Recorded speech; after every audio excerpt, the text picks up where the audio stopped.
देखिए student exercise 7.2 part number 2 question number 1 का part 1 हम इससे पिछले लेक्चर अभी जो रिसेंटली हमने दिया उसमें डिस्कस कर चुके हैं, विद फार्मूला भी हमने प्रूफ किया। तो नेक्स्ट हमारे पास पॉइंट्स हैं स्टूडेंट 3 - 2 नेक्स्ट 2 व 7। तो ये स्टूडेंट हमारे पास गिवन पॉइंट्स हैं, इनका हमने क्या फाइंड करनी है, स्लोप फाइंड करनी है। क्या फाइंड करने जा रहे हैं student, find slope and inclination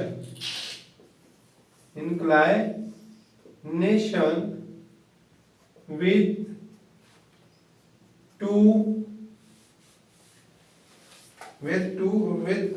inclination of the line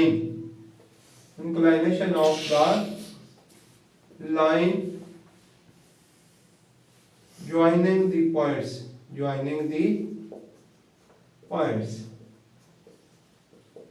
तो देखिए inclination of the line joining points भी हमने फाइंड करनी है और स्लोप भी फाइंड करनी है।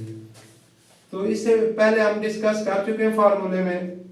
तो सॉल्यूशन से पहले हम क्या करना चाह रहे हैं, since slope is equal to m is equal to y2 minus y1 x2 minus x1।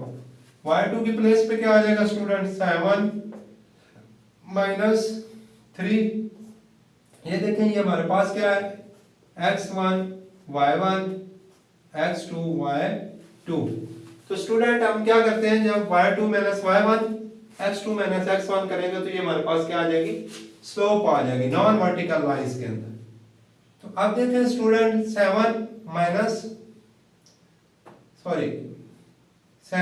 - 2 next क्या है 2 - 3 तो ये आ गया हमारे पास 7 + 2 +2 3 में से 2 सब्ट्रैक्ट करें माइनस का 1 तो ये 9/-1 इज इक्वल टू -9। इसको राइट हम कर सकते हैं। नेक्स्ट स्टूडेंट हमने इसकी इंक्लाइनेशन लाइन जॉइनिंग पॉइंट्स के हवाले से भी इसको डिस्कस करना है, डायरेक्शन को शो करना है। तो यहाँ हम लिख सकते हैं जी tan of alpha since is equal to m slope जो हमारे पास है। तो यहाँ से अगर हम अल्फा फाइंड आउट करना चाहते हैं तो tan implies that tan inverse into m। तो यहाँ से देखें student tan of inverse m की प्लेस के ऊपर हमारे पास m की वैल्यू गिवन है, क्या है हमारे पास 9। तो जब हम इसको इनवर्स लेंगे स्टूडेंट तो ये हमारे पास कितना आ जाएगा, -9 का इनवर्स लें जी, -9 का इनवर्स ये जी हमारे पास आता है, फर्स्ट क्वेश्चन है हमारे पास 7.2 -9 96 डिग्री, ये हमारे पास स्टूडेंट आ रहा है 96 डिग्री और 20 मिनट्स। कुछ इस तरह से इसकी वैल्यू हम लेते हैं जी, tan इनवर्स -9 की। जब कैलकुलेटर पे आप इसकी वैल्यू फाइंड आउट करेंगे तो ये 96 डिग्री 20 मिनट्स के अंदर आएगी राउंड अबाउट। तो ये देखें स्टूडेंट हमारे पास इसका लास्ट पार्ट अभी हम हल करने चाह रहे हैं, वो हमारे पास क्या है, first question third part, question number 1 third part है हमारे पास जी, जिसके पॉइंट्स हैं 4 6, नेक्स्ट पॉइंट्स है 4 और 8। तो देखें स्टूडेंट हमने स्लोप फाइंड करनी है, स्लोप फार्मूला लगाते हैं हम, m is equal to y2 minus y1 x2 minus x1 is equal y2 की प्लेस पे क्या आएगा स्टूडेंट, 8 - 6 एंड देन 4 - 4। तो ये हमारे पास आ गया स्टूडेंट 2/0। तो इसको हम लिख सकते हैं अनडिफाइंड। तो डायरेक्शन की जब बात करेंगे तो tan of alpha is equal to m implies that, तो अल्फा की वैल्यू फाइंड आउट करें तो tan ऑफ इनवर्स m आ जाएगा स्टूडेंट हमारे पास। तो tan ऑफ इनवर्स अनडिफाइंड, तो अनडिफाइंड हमारे पास होता है स्टूडेंट 90 डिग्री। कितना होता है स्टूडेंट, 90 डिग्री। तो ये हमारे फर्स्ट क्वेश्चन के 3 पार्ट्स जो हैं वो क्या चाहते हैं जी, क्लियर। तो देखें स्टूडेंट हमारे पास नेक्स्ट है जो क्वेश्चन नंबर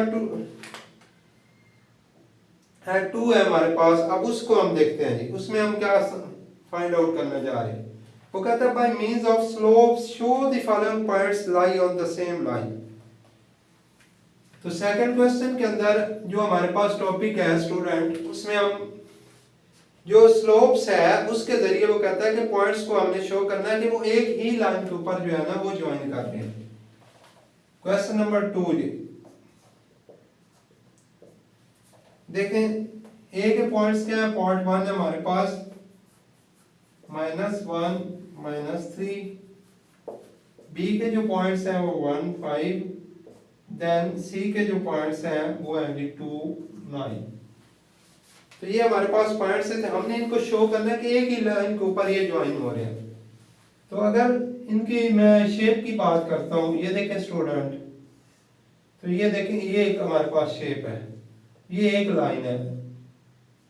तो इसके ऊपर ये अगर मैं कहता हूँ कि ये तीनों पॉइंट इसी के ऊपर लाई कर रहे हैं, तो ये ए पॉइंट हो गया, देन बी हो गया, देन सी। ए पॉइंट देखें स्टूडेंट हमारे पास यहाँ पे क्या आ रहा है, ए के नंबर थे -1 -3, बी के नंबर्स क्या आ रहे हैं 1 5 एंड देन सी के नंबर हमारे पास हैं 2 9। तो एक ही लाइन के ऊपर ये हमने प्रूफ करना है जी कि ये एक ही लाइन के ऊपर क्या कर रहे हैं, लाई कर रहे हैं। तो देखिए स्टूडेंट इसकी स्लोप फाइंड करते हैं जी। Slope of A B first of all is equal to क्या आ जाएगा हमारे पास m1 slope, A B slope में क्या आ जाएगा x2 y2 minus y1 x2 minus x1। y2 की प्लेस पे क्या आ गया 5 minus 3, देन हमारे पास क्या आ गया 1 minus 1। तो ये देखें स्टूडेंट हमारे पास स्लोप ऑफ ए बी जो है m1 इज इक्वल टू क्या आ गई जी 5 minus +3 1 + 1 8/2, तो ये आ गई जी 4। ये क्या आ गई हमारे पास 4। अब हम देखते हैं जी बी सी आगे जो स्लोप है उसकी फाइंड करते हैं जी। Slope of B C is equal to m2। यहाँ पे देखें स्टूडेंट वही same formula y2 minus y1 x2 minus x1। तो y2 के अब देखें 9 minus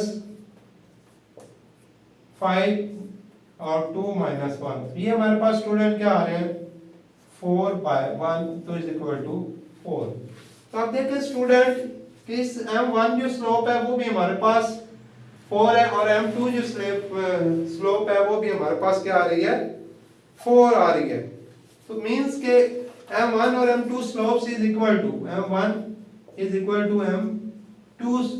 दैट्स मीन कि ये पॉइंट्स हम क्या कह सकते हैं, सिंस 4 इज इक्वल टू 4 आ रहा है, हम कह सकते हैं कि A, B and C are lie on same line, are lie on